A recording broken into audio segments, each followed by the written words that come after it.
Greetings and welcome to Old Drunken Discography. I'm Jason. This is Tim, Hi. Colquitt, What's up? and our returning special guest, Bill. Happy to Yay. be here. We are ranking That's Rise. the Rekka. We are ranking Rise Against studio albums, and today we're talking about Endgame, with a brief mention about long forgotten songs. So, Rise Against is a band that's near and dear to my heart. They even made the blanket with a Suffer T-shirt back in the day. So Very cool. I forgot to show that last time. Yeah, Endgame. Bill, you wanna start us off on Endgame? Oh man, I could start this one off. So, Endgame is, well, we'll see rankings later about, how I exactly feel about this. This is an album. I mean, Jason has alluded to it the prior couple episodes. Rise Against, they do know how to start an album and they know how to end it. This one, they definitely knew how to start and end the album. That, no question about it. The song Architects, love that song. The beat, the melody, the lyrics. Help is on the way. Honestly, that was one of the first couple songs that introduced me to Rise Against, and I listened to it. It's like, okay, it's all right. That's yeah. Make It Stop, great single. Disparity by Design, also actually one of my favorite songs from Rise Against. Satellite Love, how that song goes again. Midnight Hands is okay for me compared to the other ones up to this point. Survivor Guilt, bringing it back. And yeah, just everything else going through the rest of these. Just, yeah, definitely one album that I just love. I know compared to their earlier albums, I feel like this one's gotten more away from the punk at times. It's a little bit more just hard rock, to even soft rock at times, I would argue. But I'll be honest, that's a little bit more. As much as I like punk, I like how they did the change of pace in this album. This album, for me, it worked for Rise Against, and it worked for the songs that they sang. Um, Well, I could piggyback off of that a little bit, actually. I'm going to agree with Bill. It definitely does feel a little more rock oriented on this one as opposed to previous releases. I think this is where, I don't know, maybe some of the melodies start getting repeated in the choruses. The formula seems to be in place at this point. Um, but yeah, it's a great opening, great ending. It's a solid album. The fidelity's great. Everything on here sounds fine. The playing is energetic. On my first listen, I'd probably say Midnight Hands was my favorite. But then going back, Survivor Guilt and A Gentleman's Coup are both really good as well. Um, yeah, it's a fun album. Yeah, I would piggyback on that then, and say that yeah, vocally, it's so rock radio in 2011. Basically, like there's so many. The background vocals start popping up a lot more. The A lot of whoa-whoas. and the Bo and his voice literally sounds like Chad Kroger at times to me, and it's weird. I But heard that too. Yeah. because I mean, like that's kind of like their big thing though is that dude's voice. That dude's voice is super unique, and it's weird to hear him sound like somebody other than himself this late in the game. A little bit, it's a little weird. But songwriting wise, it's a decent record, man. I agreed with Bill. Like I thought Architects was an excellent opener, like just crazy fun. And then, but Make It Stop is like such a radio rock song, and like there's a lot of songs on here that are just like straight up like this one and the next one. I heard a lot of Foo Fighters, oddly enough, like later Foo Fighters mixed in with it. It was weird, but yeah, Survivor Guilt, really enjoyed that lyrically. Thought it was really good. Disparity by Design, I thought was fun. Gentleman's Coup, like Tim said, was really good. Broken Mirrors is fun, and Endgame's an excellent closer, man. This is it's a pretty well-rounded little record here.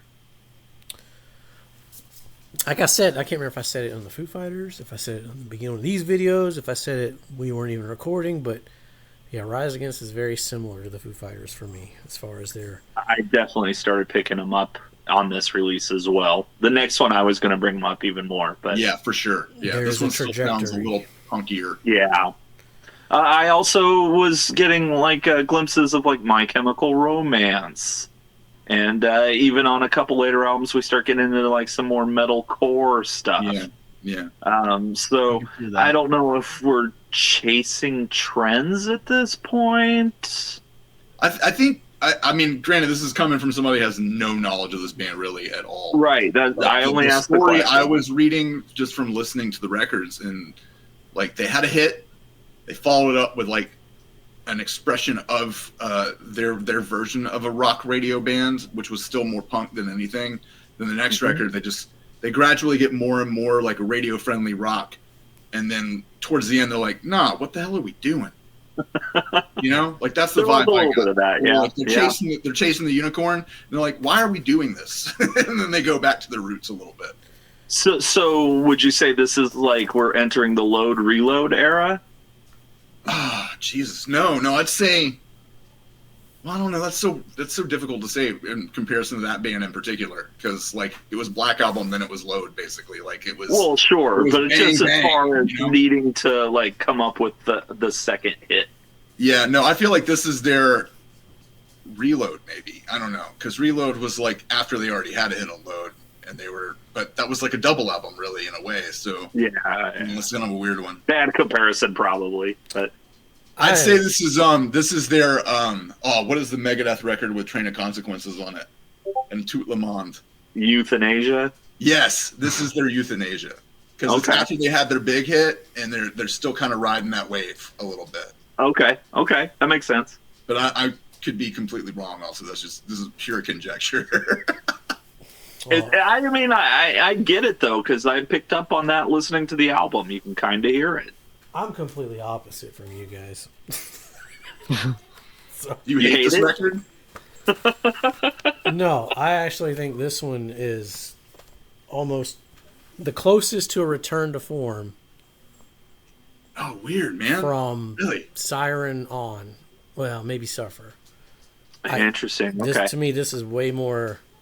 Besides the singles, Help Is On the Way, Make It Stop. There's a couple others. Appeal to Reason is more poppy to me than this one. Okay. As far as being generic rock, sure, I could see that argument. But When I say pop, I don't mean like pop music. I mean like popular music, as in like it would sound on the radio, no problem. That's all I mean by pop. Well, like pop rock. maybe it's timing because Appeal to Reason Well- came out at the height of that sound. Whereas this I don't know. one- When this record came out, I was listening to Twin Shadow and Now. Like, so I don't even know, man. Oh, Yeah, was and I mean, listening- I'm going to argue again that the pop shows up a couple albums from now, but we're definitely headed in that direction. Yeah, I mean, this one, Architects, fucking one of my favorite openers. Help Is On the Way, that was the first song I heard, and I get it, Katrina hit close to home down here, but as far as the song, I was like, same with Make It Stop, I get it, great meaning, great message, but it's just not the typical Rise Against. But then Disparity, I love that one. Tempo changes, the breaks, the chorus soars. Satellite's top tier. I think that one became a single, but Yeah, what did? great lyrics. Midnight Hands has a little metal riff in it for like a split second, and then it turns into like a mid-tier Rise Against song.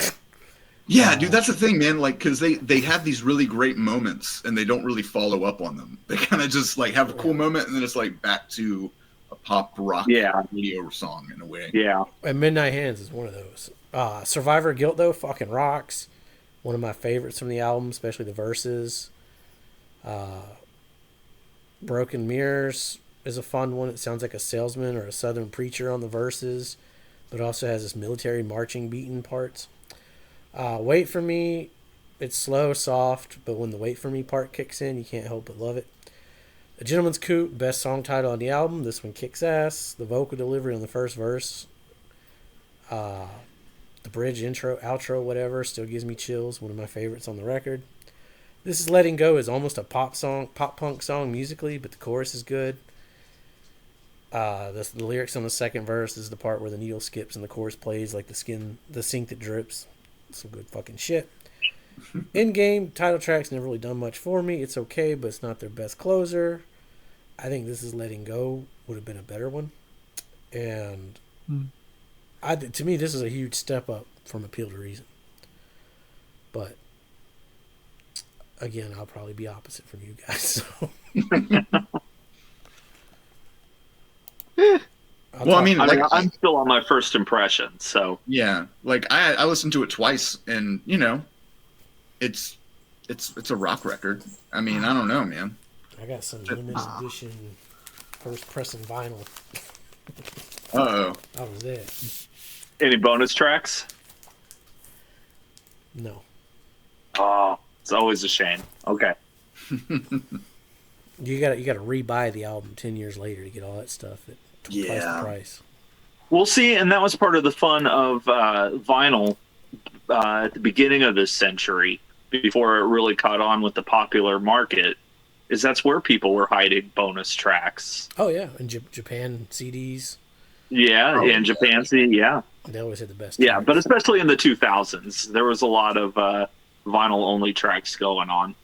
And iTunes exclusives, the digital version. Oh, yeah, for sure. I mean, a lot of these.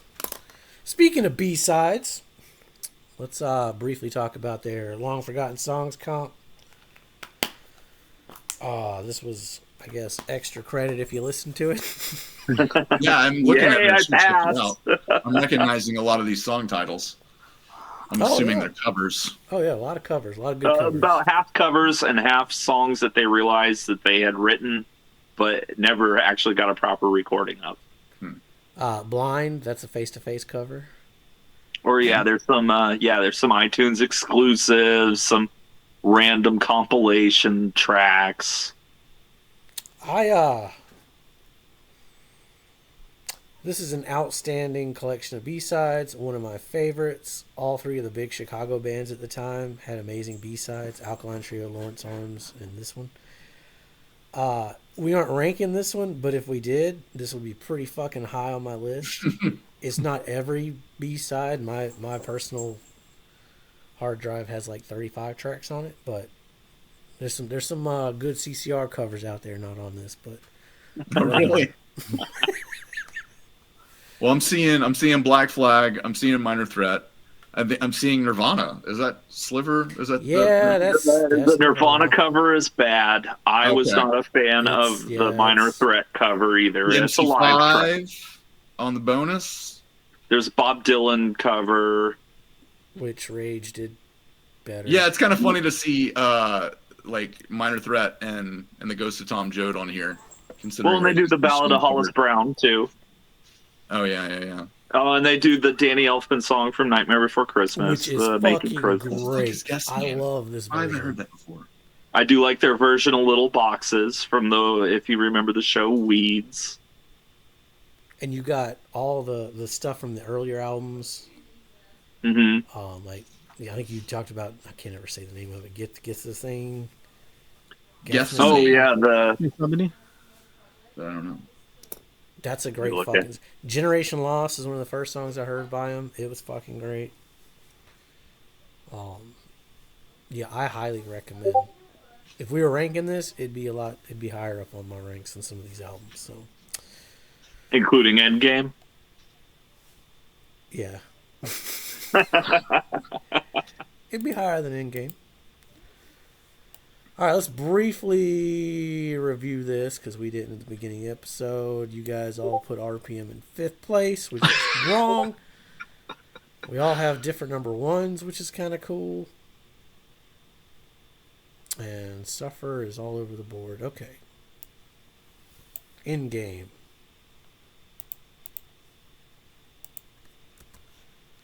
Who wants to put this little doozy? I will. I think it's going to be, looking at the list right now, I'm going to move this one down to 6. Oh, thank God. Yeah, I think I'm going to have to do the same, really. Yeah. Oh, boy. I mean, I think it's right in the middle. I just feel like the other Yeah. records are better. That's all. I could definitely.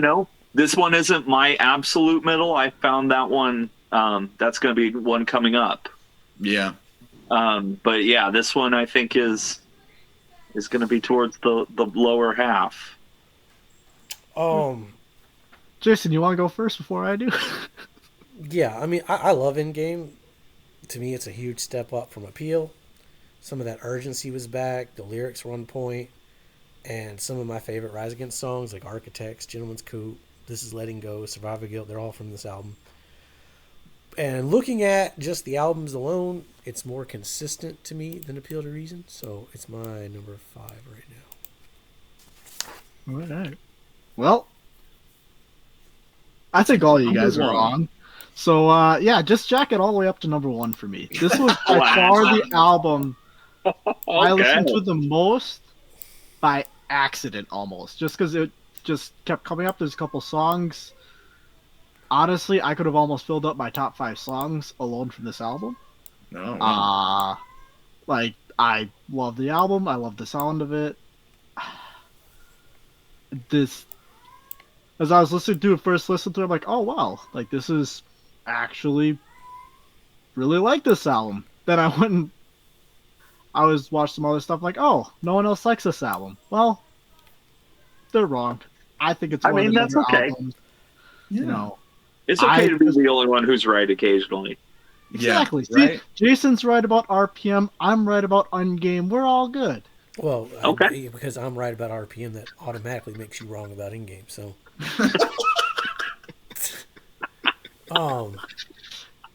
fuck, I forgot what I was. I was gonna say my rankings, because I mean I've been a fan since the beginning. The only thing that changed for me re-listening to all of these was my color coding, which we'll get to at the very end. But I got to change some colors. Interesting. Okay. All right. So I guess that'll do it for this one. Where's my notes at here? This has been our discussion on Giant Long Line, which I'm supposed to insert Rise Against Endgame. Let us know down below what your thoughts and rankings are for this album. And come hang out with us in Discord or Facebook. Also check out our Patreon for exclusive clips, behind-the-scenes footage, how to choose an artist for us, and more. Links below. Until next time, be safe and make good decisions. Little boxes on the hillside, little boxes made of ticky-tacky.